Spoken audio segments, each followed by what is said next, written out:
এক রাজাকার যেদিন স্বপ্ন এভাবে দেখিবে যেদিন। খালি কি আঠাই খান না গাঁজাও খান? আমি টাকা পেলে ওটা পেলে 50 টাকা ওটা কিনি, আবার 50 টাকা ওটাও কিনি। আচ্ছা একটা গান গাও, তারপরে দেবো। যাও 100 টাকা দেবো, গান গাই নো। একটা গান করে দিয়ে ছেড়ে দিবে না মানে? স্বপ্নটারও যায়নি। জোর করে ছবি তুলতে সময় মারামারি করছে, গান গাইতে সময় মারামারি করছে, তবু আমি কেঁদে কেঁদে যেতে যাচ্ছি। এই যে ধরো টাকা নিবে না। আচ্ছা আমি একটু তোমার সাথে কথা বলি। আমার মেয়েকে বিয়ে দিয়েছি পাহাড়ে, তবু আমি কেন রাস্তায় রাস্তায় থাকি? আমার বাপে আমাকে বিয়ে করায় না বলে তাই থাকি, তাই আমি দল্লারও পাগল হয়েছি। আই এম সরি, দেন 100 টাকা। আর দিমো? বড় ভাইয়া বলেছি, বড় ভাইয়া বলেছি, বড় দাঁড়িতেও বলেছি। আচ্ছা আমি দিমো তো, আমার ছেড়ে দেন, আমি চলে যাই। না একটু কথা বলি। 40 টাকা দিয়ে। আচ্ছা আমি একটু কথা বলে নই। আমি চান্দুর আসছি আজকে আসতেছি।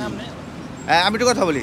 আসসালামু আলাইকুম প্রিয় দর্শক, এই যে দেখতে পাচ্ছেন এক ভাই, উনি একজন মানসিক ভারসাম্যহীন। ভাই শুনেন, এই যে ভাই শুনেন, আপনার বাড়ি কোথায়? আপনি দাঁড়িয়ে সিঙ্গারটা আমার স্যালনে যান না কেন? হ্যাঁ মানে স্যালনি সৌন্দর্য করে এমন সিঙ্গার যদি মানে ডরে মারাও যাবো। না আপনার বাড়ি কোথায়? আমার বাড়ি টাঙ্গাইল। টাঙ্গাইল? আপনি এখানে থাকেন কেন? আমি থাকি এখানে, আমাকে বিয়ে করিয়েছিল বলে। কে বিয়ে করে? জ্ঞান করে বিয়ে করেছিল বাপের মায়। বাপের মায়? হ্যাঁ। বউ কো? সেই বউটাও বাপে খেতে দিয়েছে। কেন? কেন দিয়েছে জানেন? আই এম সরি বললে দিবেন না, শোনার কারণে। এই যে শুনো শুনো, আমি একটা কথা বলি। এই যে তোমার এগুলো ব্যাগ কি আমার একটু দেখাইবে? মানে ওই যে বললাম না অভিনয় করতাম, হ্যাঁ সেগুলোর ছবি। দেখি একটু দেখাও না আমাদের। আজকে আর দেখানো যাবে না, এইটা দেখেন তো আমাকে। তুমি নেই জানো কারণ স্বপ্নটা রয়ে যায়নি। ওখানে মারামারি করতে সময় ব্যথা পেয়েছিলাম, ওইটা মারামারি। আচ্ছা এই গান তুমি কিভাবে শিখছো? আমাকে ওখানে ধরেছিল অঙ্কে যে এনেছে সূর্যের ক্লিনিক বলে। এনেছে সূর্যের ক্লিনিকের নাট্যকার বলে গান আছে, সেটার নাম হচ্ছে ছাতা রিমঝিম বৃষ্টি ঝরে যায়নি। মানে ছাতা দিয়ে, মানে যে সবুজ ছাতা। আবার তো বয়সে মিঠুন কিংবা প্রসেনজিৎ, তাছাড়া না। টাকা দিব, যাইতে দিব না, আবার টাকা দিব। টাকা দিব তো তারা বল এখন। আর শুনো আমি শুনো, ওখানেও আমার ওই বাপে ধরেছিল, চশমাটা দিয়েছি। কত মানুষ আইছে দেখছো তোমার দেখার জন্য, তোমার একটা দাম আছে না? আসলে আমার সময় নেই, আমি বাসায় যে রান্না করতে হবে নিজের হাত ওয়াশ করে, নখগুলো ওয়াশ করে, দাঁতটাও ওয়াশ করে। আর শোনো আমি একটা কথা বলবো, ওই ওয়ার্ডরোবে থাকে। আচ্ছা আমি একটা কথা বলবো, তুমি সত্য কথা বলবা। তুমি কি কিছু খাও? নেশা খাই, কিন্তু টাকা দিলে খাই। কি খাও টাকা দিলে? টাকা দিলে সুপারগুলো খাই। কিভাবে? ঠুঙ্গাই বলে। এই যে সুপারগুলো খাইলে দূরে আটকে যাবো গা, কিন্তু ডাইরেক্ট খাই না, মানে ওইটার থেকে ডাইরেক্ট খাই না। সুপার গুললে তো আঠা খাও, মানে ঠুঙ্গা ডাইরেক্ট খাই। কেমনে খাও? হ্যাঁ কেমনে খাও? মানে ঠুঙ্গাই খাই। তাই তো কেমনে খাও? হাতে দিয়ে এইভাবে। আর কিছু খাও না? না। এটার নাম কি? এটার নামটা কি? আচ্ছা গাঁজা খাও না? জানো কারণ স্বপ্নটা রয়ে যাবার মতো। বিভিন্ন পকেট, অনেক টাকা পয়সা আমারও আছে।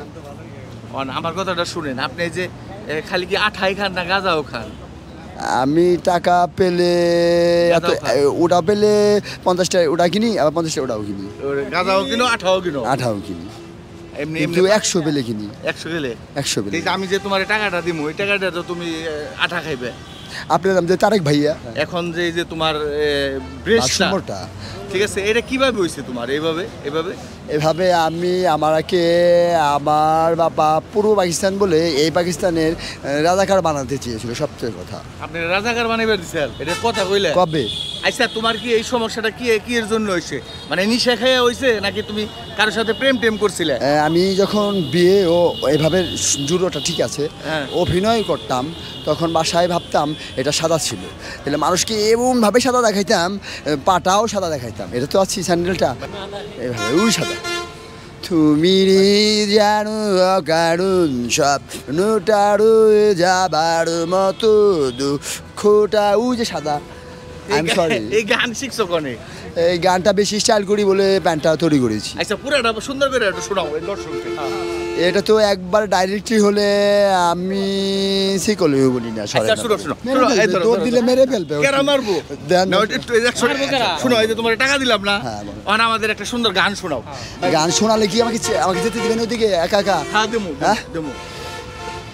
এক রাজাকার যেদিন স্বপ্ন এভাবে দেখিবে, যেদিন স্বপ্নের কাহিনী রয়ে যাবার আর নেই। প্রিয় দর্শক, আসলে উনি একজন মানসিক ভারসাম্যহীন। আসলে আমরা চেয়েছিলাম ওনার পরিচয়টা বাই করার জন্য, তো ভিডিওটা বেশি বেশি শেয়ার করবেন। উনি বর্তমানে আছে চান্দরা, এখান দিয়ে ঘুরে যদি কেউ পরিচিত হন ওনারা আইসা নিয়ে যাবেন এবং আমাদের ফোন দিবেন। ভিডিওটা এই পর্যন্তই শেষ। আসসালামু আলাইকুম।